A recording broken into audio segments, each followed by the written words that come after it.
Hello everyone, welcome to my channel tips on mathematics. और class 12th physics के most important questions पर आज हम डिस्कशन करने वाले हैं। और इसके प्रीवियस में भी हमने कई सारे इंपॉर्टेंट क्वेश्चंस पर बात किया है।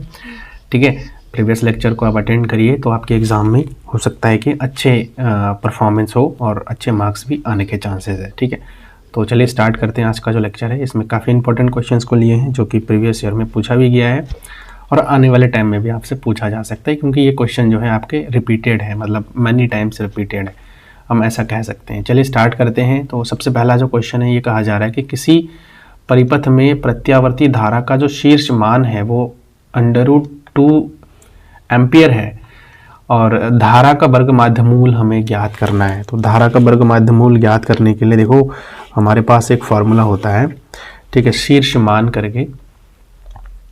तो शीर्ष मान का जो फॉर्मूला है वो हम लगा देंगे यहाँ पर। शीर्ष मान क्या होता है, ये जो पीक वैल्यू है I0 होता है। तो I0 जो होता है वो क्या होता है, आपके दिए हुए हैं ना, शीर्ष मान आपका दिया हुआ है जो उसकी √2 एम्पियर करके दिया हुआ है। ठीक है, अब हमें IRMS वैल्यू निकालने हैं। तो वर्ग माध्यमूल मान क्या होता है, वर्ग माध्यमूल मान, तो वर्ग माध्यमूल मान जो होंगे वो हमारे होते हैं IRMS। ठीक है, IRMS क्या होता है, IRMS जो है I0 बट्टा √2 के बराबर होता है। और I0 की वैल्यू आपको दिया हुआ है √2 बट्टा √2, तो यहाँ से क्या हो जाएगा, 1 एम्पियर हो जाएगा इसका आंसर। ठीक है, तो होप कि ये जो क्वेश्चन है वो आपको समझ में आया है। बस आपको फार्मूला में ध्यान रखना है, शीर्ष मान I0 होते हैं और वर्ग माध्यमूल मान जो है IRMS से दिखाते हैं हम। ठीक, IRMS बराबर होता है I0 बट्टा √2। तो ये जो है हमारा पहला क्वेश्चन इस प्रकार से सॉल्व हो जाएगा। ठीक है, ज़्यादा बड़े नंबर के नहीं है, एक नंबर वाले क्वेश्चन ही है हमारे। ठीक है, अगला क्वेश्चन है, किसी गोलाकार दर्पण की फोकस दूरी f एवं वक्रता त्रिज्या r में हमें क्या करना है, एक रिलेशन लिखना है। तो ये तो बहुत इजी है। ठीक है, मतलब आप मान के चलिए कि जो एक नंबर आपको मिल रहा है वो बिल्कुल भी फ्री में मिल रहा है। ठीक है, तो फोकस दूरी अगर f है और r जो है, तो f जो होता है वो r/2 के बराबर होता है। ये हमारा रिलेशन होता है। अगर आपने सॉरी, यहाँ पर ये आ जाएगा, f जो है वो r/2 के बराबर हो जाएगा, है ना। तो इस प्रकार से जो है हम एक नंबर को ले सकते हैं, है ना। चलिए आगे बढ़ते हैं और नेक्स्ट जो है इसमें बताते हैं नेक्स्ट क्वेश्चन को। कह रहा है कि प्रकाश विद्युत धारा पर प्रकाश की तीव्रता के प्रभाव को ग्राफ के द्वारा जो है हमें क्या करना है, बताने हैं। ठीक है, तो फोटो इलेक्ट्रिक धारा पर प्रकाश की तीव्रता का प्रभाव के लिए जो है कुछ ग्राफ हमारे इस टाइप से बनता है। जैसे मान के चलो कि ये हमारे पास एक्स एक्सिस है। ठीक है, हम यहाँ पर ले लेते हैं ऐसे, ये हमारा एक्स एक्सिस हो जाएगा। मैं ऐसे बना करके दिखा देता हूँ आपको। ठीक है, ये हमारा एक्स एक्सिस हो गया है। एंड देन जो है नेक्स्ट हम क्या कर लेते हैं, एक वाई एक्सिस भी ले लेते हैं। ये हमारा वाई एक्सिस हो गया है। ठीक है, अब इस एक्स एक्सिस में क्या होता है, इस एक्स एक्सिस में क्या है कि यहाँ पर जो है ये जो एक्स एक्सिस है इस पर हम जो है ड्रॉ करते हैं प्रकाश की तीव्रता को। क्या करते हैं, प्रकाश की तीव्रता। ठीक है, और यहाँ पर जो है जो वाई एक्सिस है वो फोटो इलेक्ट्रिक धारा होता है हमारा। ठीक है ना, प्रकाश विद्युत धारा। यहाँ पर क्या होता है, प्रकाश विद्युत धारा। ठीक है, ये एक्स एक्सिस हो जाता है हमारा और ये हमारा वाई एक्सिस होता है, ये आपको पता ही होगा। ठीक है, अब क्या होता है कि अगर प्रकाश विद्युत धारा जिस हिसाब से बढ़ती है ना, सॉरी, प्रकाश की तीव्रता अगर बढ़ रही है, तो प्रकाश की तीव्रता बढ़ती है तो फोटो इलेक्ट्रिक धारा की जो ग्राफ है वो भी हमारा धीरे धीरे बढ़ता है। ठीक है, यानी कि देखो यहाँ पर क्या होता है, अगर धारा यहाँ पर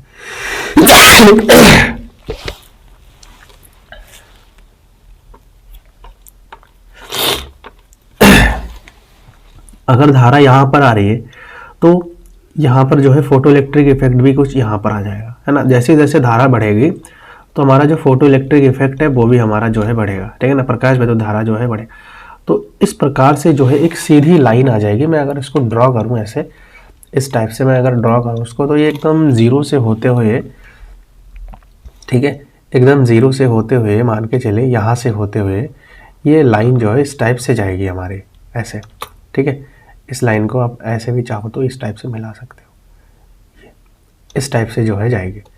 तो इस लाइन को देखो ऐसे हम समझ सकते हैं, ये जो है हमारा ग्राफ बन जाएगा किसके किसके बीच का, जो है प्रकाश विद्युत धारा पर प्रकाश की तीव्रता के प्रभाव, ठीक है ना।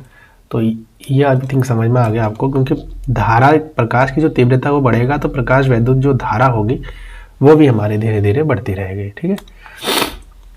चलिए नेक्स्ट जो क्वेश्चन है उस पर बात करते हैं। और इस पर जो है पूछा जा रहा है कि फोटोन की ऊर्जा एवं संवेग में संबंध लिखिए। तो फोटोन की ऊर्जा जो है ई होती है, क्या होती है, फोटोन की ऊर्जा ई होती है हमारी, ठीक है। फोटोन की ऊर्जा ई होती है और संवेग जो है पी से दिखाते हैं हम। संवेग को किससे दिखाते हैं, पी से दिखाते हैं। तो इनके बीच का जो संबंध होता है ई बराबर होता है पी सी, जहाँ सी बराबर क्या है, सी बराबर जो है प्रकाश की तीव्रता है, ठीक है, वायु या निर्वात में प्रकाश की तीव्रता, ठीक है। तो ये जो है हमारा किसके किसके बीच का संबंध हो गया है, फोटोन की ऊर्जा और संवेग के बीच में, ठीक। चलिए अगला क्वेश्चन देखते हैं। देखो सारे छोटे छोटे क्वेश्चन हैं, एक एक नंबर आपको मिलेगा। नेक्स्ट जो क्वेश्चन है इसमें ये कहा जा रहा है कि किसी तत्व की परमाणु संख्या जो है Z दे रखा है तथा द्रव्यमान A दे रखा है। इसके नाभिक में न्यूट्रॉनों की संख्या हमको क्या करनी है, कैलकुलेट करनी है। तो न्यूट्रॉनों की संख्या निकालना बहुत आसान होती है। जो भी हमारे पास द्रव्यमान दिया हुआ है उसमें से अगर मैं परमाणु संख्या को माइनस कर देता हूँ तो हमारा क्या निकल जाता है, न्यूट्रॉनों की संख्या निकल जाता है। काफ़ी इजी क्वेश्चन है, देखो 1 नंबर मिलेंगे आपको सिर्फ इतने करने का, ठीक है। नेक्स्ट क्वेश्चन है, नेक्स्ट क्वेश्चन क्या है, नेक्स्ट क्वेश्चन ये कहा गया है कि एंड गेट का बूलियन व्यंजक लिखना है। तो एंड गेट जो होता है उसका बूलियन व्यंजक कैसे लिखा जाता है, देखो एंड गेट का बूलियन व्यंजक होता है y बराबर a एंड b, ठीक है, a एंड b होता है, y बराबर a एंड b। तो जो है इस प्रकार से आप जो है बूलियन व्यंजक को लिख करके आ सकते हैं। जो डॉट है इसको ही हम बोलते हैं एंड b। इसको हम कैसे पढ़ते हैं, a एंड b, ठीक है, y is equal to a and b। इस प्रकार से हम जो है दिखा सकते हैं। कभी कभी इसका जो है चित्र भी बनाने के लिए पूछा जा सकता है। तो इसका चित्र जो है कुछ इस प्रकार से बनता है। देखो मैं आपको बता देता हूँ, ये इनपुट के सोर्सेज होते हैं एंड देन इस प्रकार से यहाँ से होता है और ये इस प्रकार से जो है हमारा बनता है, ठीक है। तो ये एक आउटपुट यहाँ पर रहता है। तो जो है ये y हो जाता है, ये a होता है और ये b होता है, क्लियर है। तो इस प्रकार से जो है हमारा इसका चित्र भी बन जाएगा एंड गेट का। तो ये भी आई थिंक आपको समझ में आ गया। क्वेश्चन देखो सिर्फ इतना ही पूछा था आपसे कि आपको बूलियन व्यंजक लिखने थे, तो इसका बूलियन व्यंजक यही होता है हमारा, ठीक है। मैंने डायग्राम वैसे एक्स्ट्रा आपके लिए बना दिया है, अगर आप चाहते हो तो बना लेना, ठीक है। तो चलिए नेक्स्ट इसमें जो क्वेश्चन है वो काफ़ी अच्छा क्वेश्चन है और पूछा गया है। देखो ये कहा जा रहा है कि 12 12 पिकोफैरेड का जो है एक संधारित्र है जिसको 50 वोल्ट बैटरी से जोड़ दिया जाता है, ठीक है ना, जुड़ा हुआ है। संधारित्र में कितनी स्थिर विद्युत ऊर्जा संचित होंगी, कितनी स्थिर विद्युत ऊर्जा जो है संचित होंगी। तो देखो संधारित्र में संचित विद्युत ऊर्जा को जो है हम दिखाते हैं, जो U है, U बराबर होता है 1/2 CV स्क्वायर से, ठीक है। अब देखो चूंकि C दिया हुआ है, C कितना दिया हुआ है, C जो है 12 पिकोफैरेड दिया हुआ है और पिकोफैरेड को फैरेड में बदलने के लिए आपको पता है कि 10⁻⁻12 से गुणा करेंगे तो जो है फैरेड में बदल जाएगा ये चीज़, ठीक है। तो यहाँ पर जो है बराबर हो जाएगा 12 × 10⁻12 फैरेड। हम इसको ऐसे लिख सकते हैं। दूसरा चीज़ इसमें क्या है, भी हमारा दिया हुआ है, ठीक है, भी जो है 50 वोल्ट के करीब यहाँ पर दिया हुआ है, 50 वोल्ट, ठीक, 50 वोल्ट दिया है। तो हम अब क्या करेंगे, U बराबर 1/2 C इंटू भी पर वैल्यू रख देंगे। तो C का वैल्यू कितना आया, 12 गुणा 10 की घात -12 और वोल्ट में यहाँ पर आ गया 50 वोल्ट। ठीक है, 12 से 12 कट जाएगा तो U जो है हमारे पास आ जाएगा यहाँ से 50, नहीं सॉरी यहाँ पर ये 2 है, सॉरी 2 छंग 12 हो जाएगा ना यहाँ पे। तो 6 गुणा 50 और यहाँ से आ जाएगा हमारे पास 10 की घात -12। ठीक, ये जूल में आ जाएगा क्योंकि हमने डायरेक्टली यहाँ पर फैराड में निकाल रखा है। तो 5 छंग 30, वहाँ पर हो जाएगा 300। ठीक है, तो यहाँ से सी भी स्क्वायर है ना, सॉरी यहाँ पर एक बार और आ जाएगा 50, तो 50 भी यहाँ पर ये हो जाएगा। तो जब इसको कैलकुलेट करेंगे हम तो यहाँ से आ जाएगा हमारे पास 1.5 इंटू 10⁻⁻⁸ जूल। इसको आप कैलकुलेट करके देख लीजिएगा। ठीक है, इतना हमारे पास आ जाएगा। क्योंकि क्या हो रहा है, देखो यहाँ पे पावर बचे 25 हो रहा है ना, तो यहाँ पे 2 बार आ जा रहा है और पावर बचे 25 00 आ जाएगा। ठीक है, और गुणा यहाँ पर आ जाएगा 6, तो यहाँ पर आ जाएगा 10 की घात -12 भी रहेगा। 12 में से यहाँ पर हो जाएगा हमारा 10, इसको जब गुणा करेंगे तो 1.50 समथिंग आएगा। तो उसको जब और सॉल्व करेंगे तो हमारे पास 2 0 जो है और हमारे यहाँ से घट जाएंगे। ठीक है, तो इस प्रकार से जो है इस क्वेश्चन को भी हम जो है सॉल्व कर सकते हैं। तो ये हमारे जूल में आंसर आएगा, ध्यान रखना, क्योंकि हम ऊर्जा को कैलकुलेट कर रहे हैं। क्लियर। नेक्स्ट जो क्वेश्चन है वो ये पूछा जा रहा है इसमें कि वास्तविक ट्रांसफार्मर में ऊर्जा क्षय के 2 कारण हमें लिखना है। ठीक है, वास्तविक ट्रांसफार्मर में। ठीक है, वास्तविक एक्चुअल ट्रांसफार्मर जिसको हम बोलते हैं। तो वास्तविक ट्रांसफार्मर में जो ऊर्जा क्षय होता है, सबसे पहला जिसमें 2 रीज़न क्या है। पहला रीज़न मैं दे देता हूँ। पहला रीज़न होता है एडी धारा क्षय, एडी करंट लॉस। ठीक है, एडी धारा क्षय। ठीक है, एडी करंट लॉस। दूसरा जो है इसमें हमारा रहता है हिस्टेरेसिस क्षय। ठीक है, यहाँ पर लिख देता हूँ हिस्टेरेसिस क्षय। ये 2 हमारे जो है मेन यहाँ पर रीज़न है और इसके कारण जो है हमारा क्या होता है, वास्तविक ट्रांसफार्मर में ऊर्जा क्षय होता है। एडी करंट हमारा क्या होता है, ट्रांसफार्मर के कोर में जो है, जो ट्रांसफार्मर होता है उस ट्रांसफार्मर के जो कोर होते हैं, कोर में उत्पन्न धाराओं के कारण ऊष्मा होती है जिससे ऊर्जा क्षय हो जाता है। ठीक है ना। और हिस्टेरेसिस क्षय क्या होता है, कोर के चुंबकीय और विमुग्धन के दोहराव के कारण, ठीक है ना, ऊर्जा क्षय भी इसमें होता है। तो 2 मेन हमारा इसमें रहता है।